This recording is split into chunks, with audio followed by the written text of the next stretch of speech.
नमस्कार दोस्तों। मैं एक बार फिर से आप लोगों के बीच में एक बहुत ही जरूरी जानकारी आपको आपके सामने लेकर आया हूं। चैरिटेबल ट्रस्ट और इंस्टीट्यूशन के संबंध में आज का जो विषय है वो है इंटर चैरिटी डोनेशंस। जब एक रजिस्टर्ड ट्रस्ट दूसरे रजिस्टर्ड ट्रस्ट को डोनेशन देती है तो उसके टैक्स ट्रीटमेंट क्या होंगे। दोस्तों, अभी पिछले दिनों एक सेमिनार में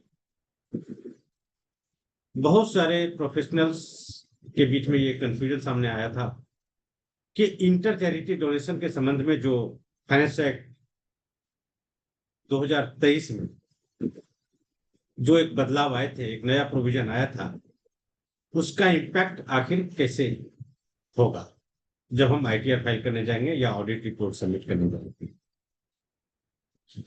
तो उसी के संबंध में ये बहुत ही जरूरी जानकारी है। इसे आप लोगों को जानना चाहिए। तो मैं आपको एक शेयर कर लेता हूं। पीपीटीज 2-3 स्लाइड का पीपीटीज मैंने तैयार किए हैं, इसको आपको देखना चाहिए। Clarification on inter charity donation. देखिए दोस्तों, अभी जो आईटीआर 7 फॉर्म था, इनकम टैक्स रिटर्न 7, वो 1 मार्च 2024 को नोटिफाई कर दिया सीबीडीटी ने। और फॉर्म को जैसे ही नोटिफाई किया, कुछ क्वेश्चन सामने आए कि इंटर चैरिटी डोनेशन के संबंध में जो नए प्रावधान आए थे फाइनेंस एक्ट 2023 में, उसके रिगार्डिंग क्या ट्रीटमेंट होगा आईटीआर 7 में। तो इमीडिएटली 6 मार्च 2024 को सीबीडीटी को एक क्लैरिफिकेटरी सर्कुलर इश्यू करना पड़ा, सीबीडीटी सर्कुलर नंबर 3/2024। और वहां पे उनको क्लैरिफाई करना पड़ा कि इंटर चैरिटी डोनेशन के संबंध में जो समस्याएं आ सकती है उसका क्या आंसर होगा। जैसा कि आप सभी जानते हैं, फाइनेंस एक्ट 2023 में इंटर चैरिटी डोनेशन को लेकर के जो प्रावधान आए थे, उसमें उन्होंने कहा था कि अगर कोई रजिस्टर्ड ट्रस्ट दूसरे रजिस्टर्ड ट्रस्ट को डोनेशन देती है तो जितना भी वो डोनेशन दे रही है उसका सिर्फ 85% तक, application is allowed only to the extent of 85% of the amount donated. तो 85% तक ही अमाउंट डोनेशन जो है वो आपको एप्लीकेशन का पार्ट उसको बना सकते हैं। बाकी का जो 15% है ऑफ अमाउंट डोनेटेड, आप उसका एप्लीकेशन का बेनिफिट उसका नहीं ले सकते। अब सबसे बड़ा सवाल खड़ा ये हो गया कि जो 15% जो बचा उसका एक्यूमुलेशन कैसे होगा, क्योंकि अमाउंट तो 100% डोनेट हो चुका है, हमारे पास कुछ बचा ही नहीं, डोनर इंस्टीट्यूशन के पास तो कुछ बचा ही नहीं। लॉ कहता है कि 85% ही एक्यूमुलेशन होगा, एप्लीकेशन मिलेगा।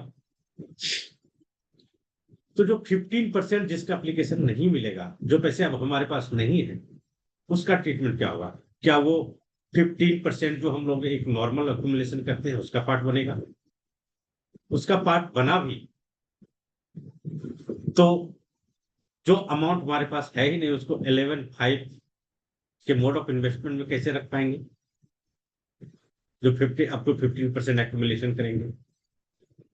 दूसरी समस्या ये आ जाती है कि उस 15% जो डिसअलाउ हुआ है डोनेशन का पार्ट, उसकी वजह से हमारा जो 85% का जो कैलकुलेशन है उसमें शॉर्टफॉल आ जाती है,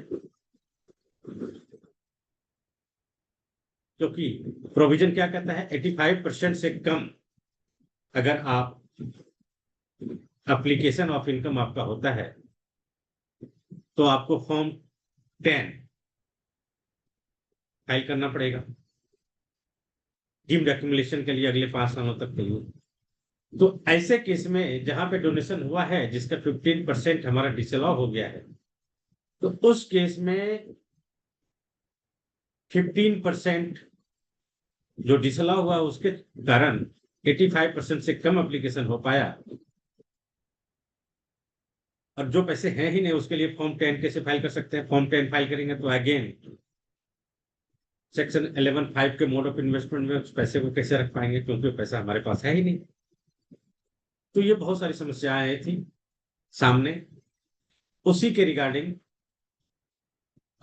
जो सीबीडीटी ने सर्कुलर जारी किया 6 मार्च 2024 को, सीबीडीटी सर्कुलर नंबर 3/2024, उसमें उन्होंने क्लियर किया है सिचुएशन को।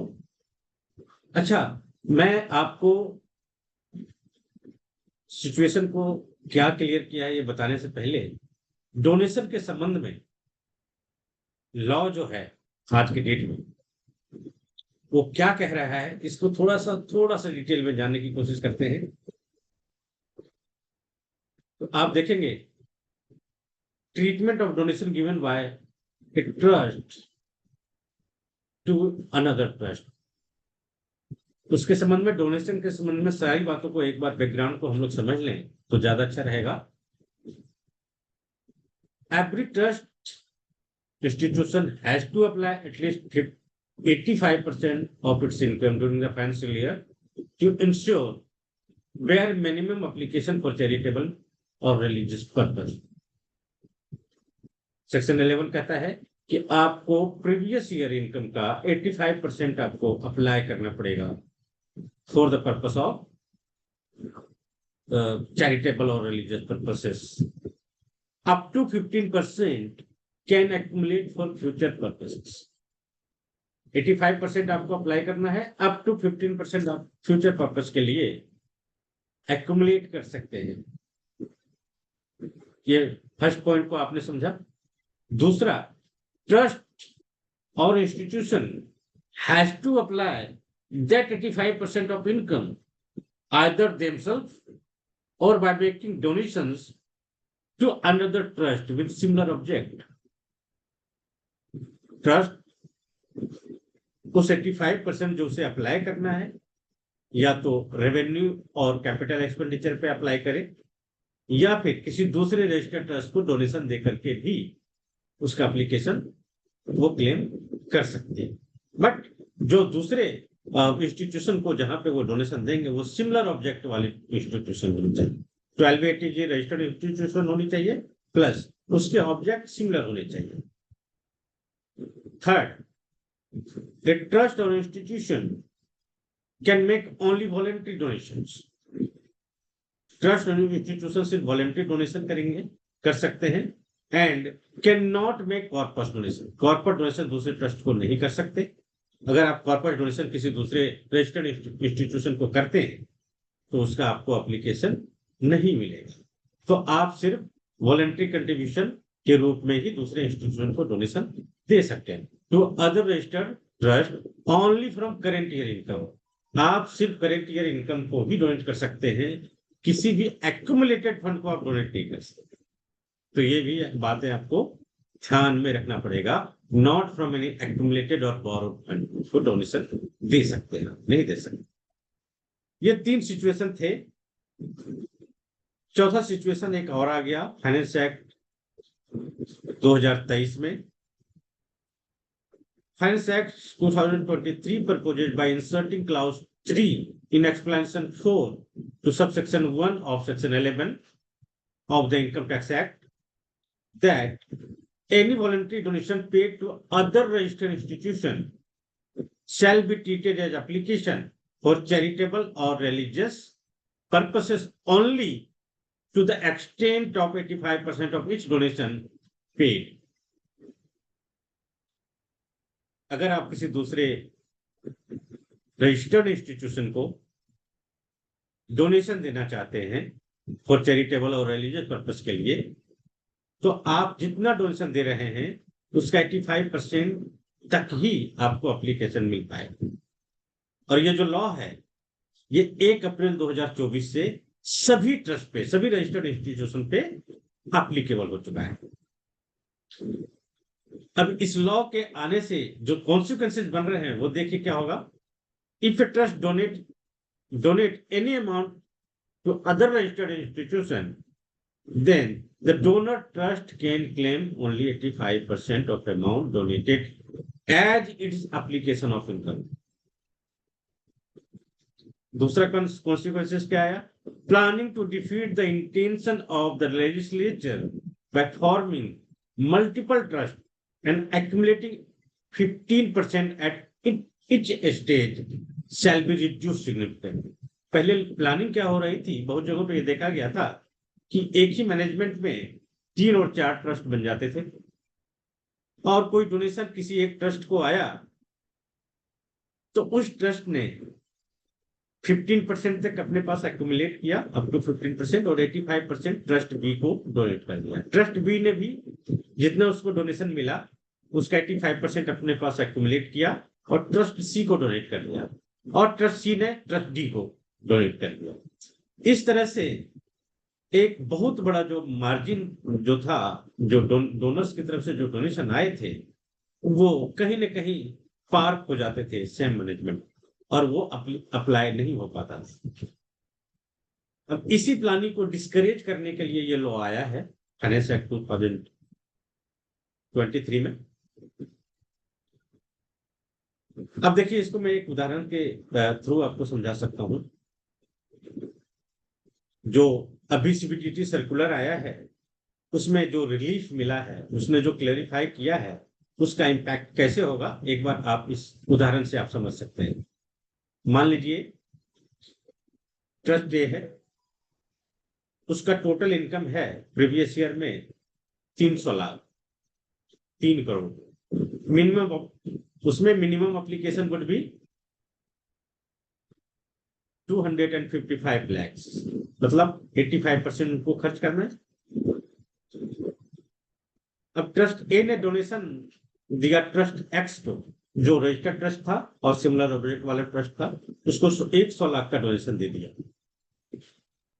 As per the law, new law, उनको उस डोनेशन जो 100 लाख रुपए उन्होंने डोनेशन दिया, उसका 85% मीन्स 85 लैक्स उनके लिए अप्लाई होगा, एप्लीकेशन माना जाएगा। अब देखिए, उस ट्रस्ट के पास 100 लाख डोनेशन देने के बाद income available after donation 200 lakh, मतलब 2 crore. Now 85% of the balance amount to be applied, 2 crore का 85% उनको अप्लाई करना है चैरिटेबल ऑब्जेक्ट पे। तो 85% अप्लाई जब करेंगे तो मतलब 1 करोड़ 70 लाख रुपए उनको अप्लाई करना है। 1 करोड़ 70 लाख रुपया उन्होंने अप्लाई कर दिया।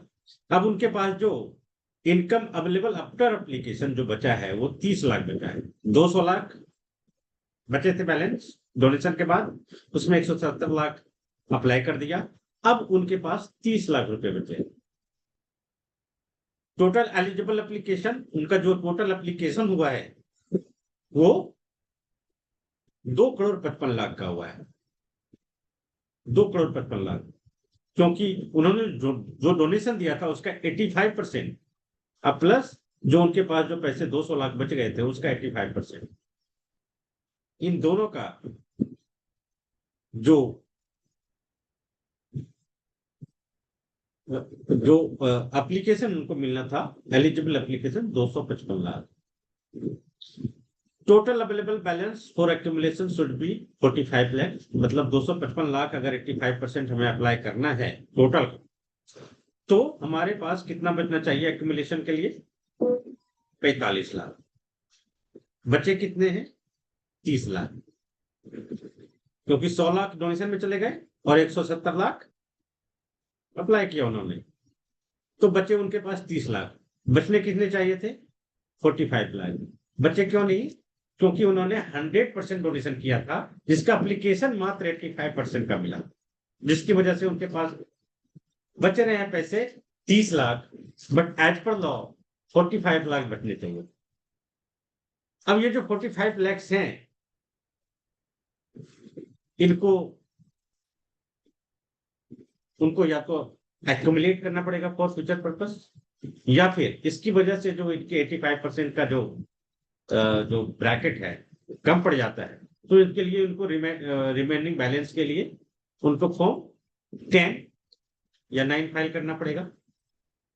तो सीबीडीटी ने यही क्लेरिफाई किया कि जो पैसे ऑलरेडी डोनेट हो चुके हैं, भले ही लॉ के प्रोविजन की वजह से उनका 85% ही उनको एप्लीकेशन मिला, बट वो पैसे उनके पास है नहीं, वो ऑलरेडी डोनेट कर चुके हैं।